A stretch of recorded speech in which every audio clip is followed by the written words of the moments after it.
மரியாதை கொடுங்கள், மரியாதை பெறுங்கள் என்ற பழக்கத்தை ரோஹன் பெற்றோர்கள் சொல்லிக் கொடுத்திருந்தார்கள். படிக்க ஒரு புத்தகத்தை தேடி ரோஹன் நூலகத்திற்குள் நுழைந்தார். அவர் அலமாரிகளில் புத்தகத்தை தேடும்போது அவர் ஒரு சில புத்தகங்களை எடுத்தார். ஆனால் குறிப்பாக ஒன்று அவரது கவனத்தை ஈர்த்தது. ஆர்வத்துடன் அதை மேலும் படிக்க அறைக்குள் எடுத்துச் செல்ல முடிவு செய்தார். இருப்பினும் அறை மங்கலான வெளிச்சத்தில் இருந்தது. அவர் சுற்றி பார்த்தபோது அறையின் நடுவில் ஒரு தொங்கும் விளக்கு இருப்பதை கவனித்தார். ஆனால் அது அணைக்கப்பட்டிருந்தது. அவர் அதை நோக்கி நடந்து சென்றார். அவர் நெருங்கியவுடன் விளக்கு தானாகவே எரிந்தது.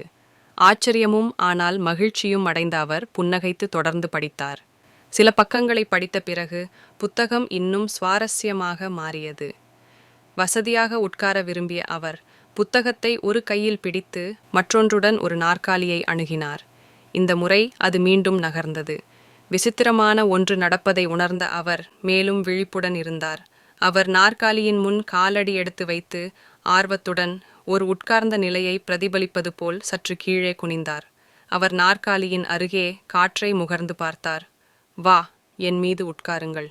அவர் எதிர்வினையாற்றுவதற்கு முன்பு நாற்காலி திடீரென்று முன்னே வெகு சந்தோஷமாய் கரணம் அடித்து குதித்து அவரது தொடைகளில் உட்கார்ந்தது. திகைத்து ஆனால் ஆர்வத்துடன் அவர் கவனமாக நாற்காலியை தனக்கு முன்னால் அமர வைத்து அது நிலைத்திருப்பதை உறுதிப்படுத்தினார். இறுதியாக அவர் சரியாக அமர்ந்தபோது நாற்காலி அவரை வசதியாக ஓய்வெடுக்க அனுமதித்தது. ரோஹன் புன்னகையுடன் தனக்கு பிடித்த கதையில் முழுமையாக மூழ்கி தனது புத்தகத்தை தொடர்ந்து படித்தார்.